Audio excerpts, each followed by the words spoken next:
Extra extra, read all about it.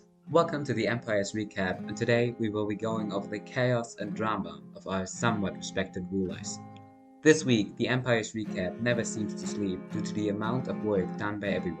But we stayed up too long, watching and working, that now we can't think of a funny joke. We promise we're funnier when we've actually slept.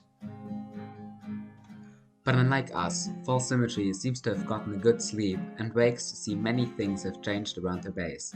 The lore sign is now a warning sign for a brewing war, and there's a chest of gunpowder from the toy sheriff as payment for taking some iron. There's even a pumpkin man and a series of chests saying you're welcome. So many things have changed. A strange man called Sausage comes over looking for some iron for his latest build. He seems very friendly and definitely very talkative. The materials in the mystery chest remind her of the dream she just had, except they were built into something big. She gets right onto building herself a ship in the sky. The ships can't fly on their own, of course. And yeah, it does hurt before you ask. How about, instead of using wool for the sails, she can use the wool for a balloon. A very large balloon. False adds an engine to the back of the flying ship. It connects with the computer, but doesn't move. Come on, engine. Can't a poor girl go home? Why do you not want to go home? Just take me home. I thought that's what you guys... that's why I built you. Although, if the GPS doesn't work, how is she going to know where she's going? She realizes that instead of being useless, her new flying ship could fit an iron farm in there. So she installs an iron farm into the balloon and hopes that this time it would be a little less broken. Hopefully, she can learn to fly soon, because if that sign is correct, she might need a quick getaway. Sausage visits his own quick getaway base, which is possibly in another dimension, just to bring his axolotl out and add 2 tadpoles. They eventually turn into frogs, and he sets them in charge of the base. Frog Council, here we come. Miles the axolotl joins the other vigilantes in the fountain, and Sausage wants to work on some automation into his wood this week, but for that he needs some iron. And who has more iron than False? He takes a flight over and trades some shulker boxes and wood for some iron before heading out to collect more materials. He needs some copper, so he turns up to the Godblend Tavern to make a trade with the rock goblin who lives there. After flying into Dawn to take some food for his tavern, he interrupts a meeting with Gem, the sheriff, and his deputy. The sheriff leaves and all 3 of them make trades between them. How much honey do you need? All of them. Fwhip and Sausage end up using some magic and turning the villagers in her tavern into various other species. Finally, he's got all the materials he needs to build up an explosive tree farm, and make sure he doesn't blow up the entire building while he's at it. In case you haven't noticed, Sausage has been having some weird visions lately. It seems important to chronicle the events, see if there's a pattern. The record's kept near the center of Sanctuary's magic, and it contains a goat horn for when the bard was mentioned, and a wither rose. Toil, trouble, boil and bubble this week with Great Witch Shelby. She wants to work on bigger things, so she builds up and fills a massive new cauldron outside of her house, just in time for Sausage's new order of wacky drinks for his tavern. Sausage, in return, starts bouncing all over the place and gives her a magical bomb. Shelby asks him if he'd be willing to be involved in the fight with the Wither. Fwhip comes knocking to ask for any spare mud she might have tracking around, and she decides to ask him to be involved in the fight as well. Together with Fwhip, Sausage, and Katherine, who heard there was monsters to fight, they go into the caves and kill 4 withers. On her way back home, she crosses the Great Bridge and wants to make her mark and build something to represent the Empire.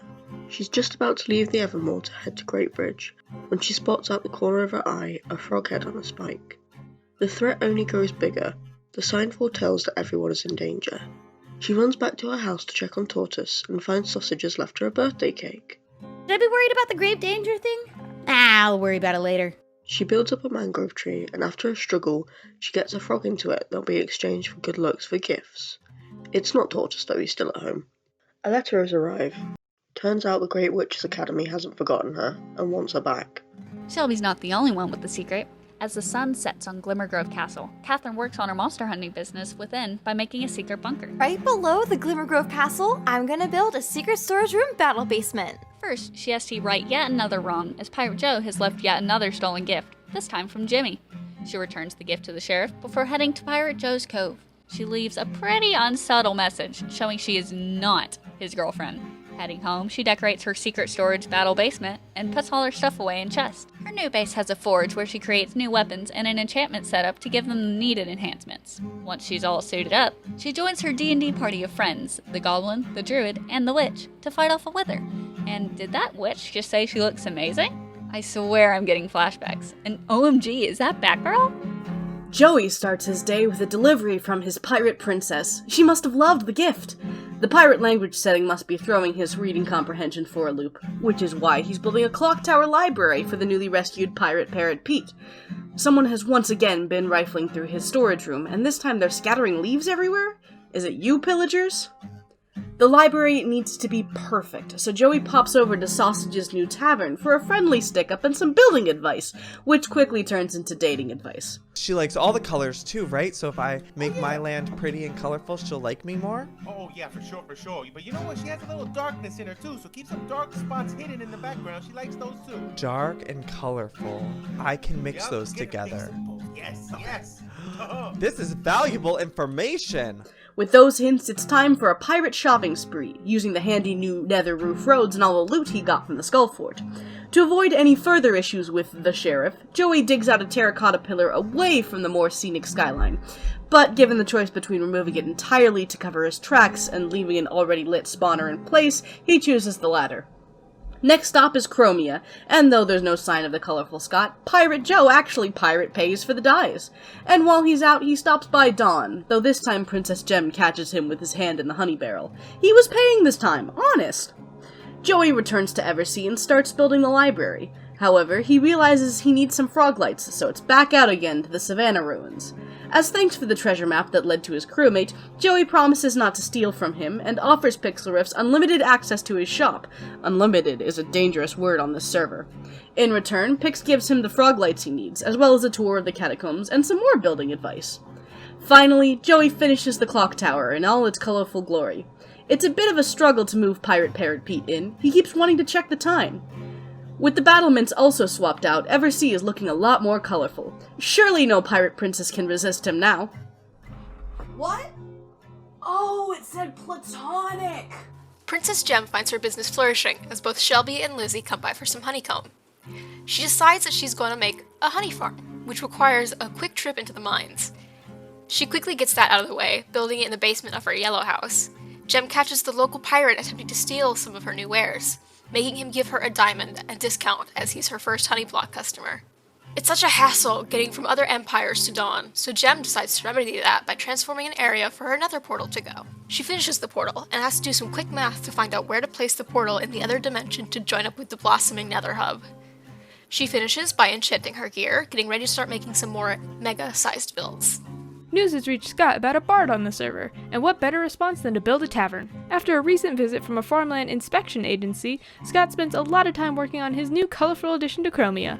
One of Scott's llama best friends is dragged into capitalism as the bartender. His name is Owen, named after one of Scott's other friends. Of course, Chromia's tavern has to be the best, and what better to have in a tavern than complimentary toys?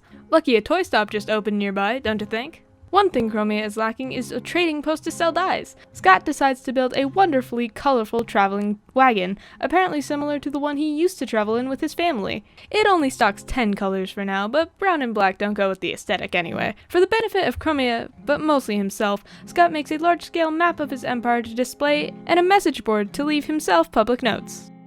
Our very tall god finds a book within a chest that has mysteriously appeared, claiming to be his lost lore, yet it calls him short, which is something that is definitely not true. He's very adamant about this. He thinks this is the doing of the sheriff and vows revenge. In the meantime, he has a megabase to start, more specifically, the main walkway of the megabase. After much villager trading, nearly 15,000 trades to be exact, he finally has all the quartz he needs for the build. He decides to take a short break and check on his profits from the toy barn, and is interrupted by the sheriff and his lawyer, not Fwhip, who have come to serve him papers and notify him that he is being sued. The sheriff wants all profits from the toy barn and all the sheriff toys to be turned into his bank, and if Joel doesn't comply, Stratos will start getting dismantled bit by bit. Confused by the audacity of the sheriff, Joel returns to material gathering after the two depart. He visits Pixlriffs to trade for some frog lights, and makes sure Pix knows that he has been very kind and generous in this trade. I'm sure this has absolutely nothing to do with that lawsuit. Materials all acquired, he builds a large walkway coming out of the staircase to Upper Stratos and leaves room for connections to future additions to the Megabase. In the midst of all that building, Hermes has returned from his adventures with Aunt Lizzie with a souvenir. Joel drops him off at Sanctuary with a suggestion, and a house for Hermes is to be built in the near future. Joel is now quite close to spawn, and takes objection to the law book the sheriffs have left there. This is what I think. This is the Book of Law, right? What? Wait! He lets the sheriff know exactly what he thinks of his laws and the lawsuit before flying off. Toy boy, toy boy, toy boy. The sheriff and God Joel have escalated their rivalry this week. Joel recently made a new magic potion to make the sheriff smaller than everyone around him. Very disrespectful. Back to normal height, Jimmy decides he will build up some more of Templetown. The train tracks are extended and he shows the new path to the nether roof portal access. He goes to the Goblands and updates Deputy Fwhip on the situation. It's time to sue a gob. Jimmy and his lawyer, who is definitely not Fwhip, declare to Joel that he is being sued for copyright infringement, and he needs to pay back all the money he got from selling Jimmy's likeness to the Templetown bank.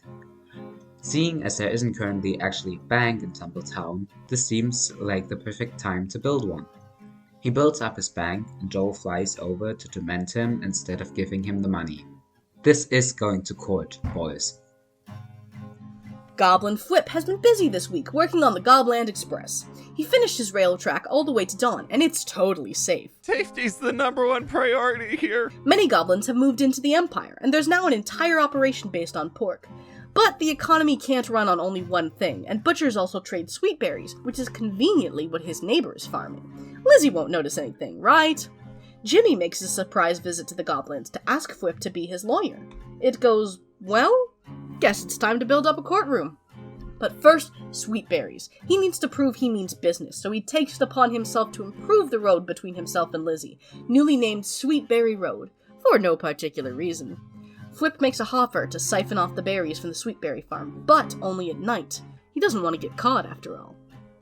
Gem requests help making an automatic villager farm, and in return, Fwhip wants one of his goblins as a citizen in her empire. She agrees, and they get to work after only mild shenanigans. He takes his building skills and builds up a beautiful Gobland courtroom, complete with a small big claims court inside specifically for the sheriff. He could have probably been more efficient mining it out than spending ages fiddling with a beacon, though. Next up is a visit to neighborhood witch Shelby to see if she can make him fly. Sure, it didn't go well the first time, but what could go wrong? The potion only increases his ear volume again, but also makes him more aerodynamic. He can fly with his ears now. Fwhip smelts up some copper and leaves a rocky gift box for Pix with some emeralds and such inside, for absolutely no reason related to Pix being the judge for the upcoming courthouse drama. He's just being friendly to the local archaeologist. Can't a goblin be neighborly?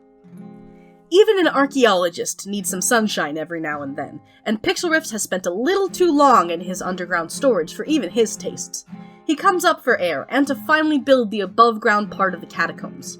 The mausoleum is topped by a giant statue of an angel with mismatched wings, and what exactly they represent is up for interpretation, since time has worn away much of the features on her.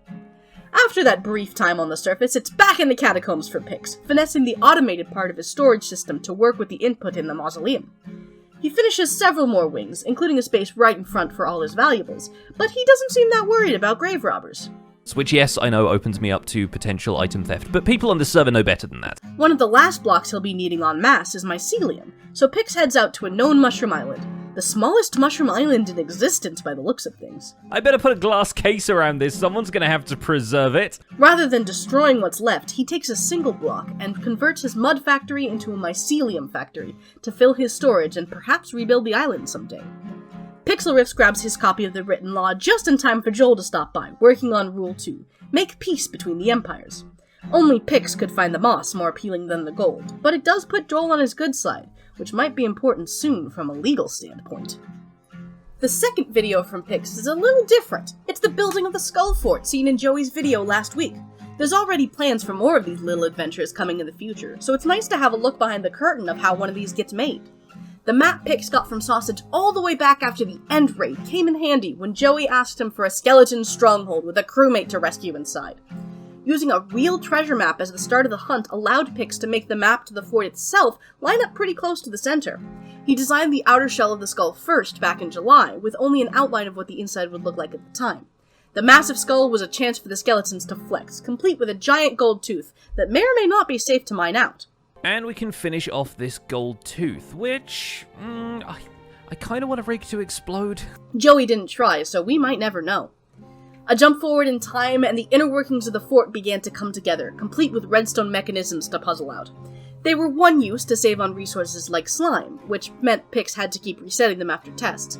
But that's not a problem for a dungeon like this, and it let him sneak hidden access points and triggers to bonus treasure almost everywhere. It's more fun if there's more than one way to get around. He used the natural landscape within the skull as a nice starting place, though the spooky lighting presented its own difficulty with spawns on higher ledges. Gonna keep some of the grass since this is a jungle environment and it makes sense that there is a lot of greenery around. Not this kind of greenery though. Since the magic campfire trick at spawn that summons thunderstorms had just become common knowledge, Pix used the same trick and a boatload of shovels, pun intended, to hide entrances to upper floors. He left loose threads of lore around, like Skeletron's journal, for the pirate to decide what to do with. Pix may be the lore man, but he doesn't control the lore, man. The last step was moving in the mobs, and working with villagers was as difficult as ever, but Pix managed to lock the librarian in with mending as a bonus gift for Joey, right before he filled the fort with many skeletons designed to kill Joey. With a touch of parrot magic on the villager and all signs of its maker cleaned up, the Skull Fort was finished, ready for its pirate protagonist. Pixlriffs is already planning his next custom dungeon. Who will be the next victim? Join us next week for more chaos and shenanigans. Thank you for watching, and thanks to everyone for helping out with the project. Check them all out below.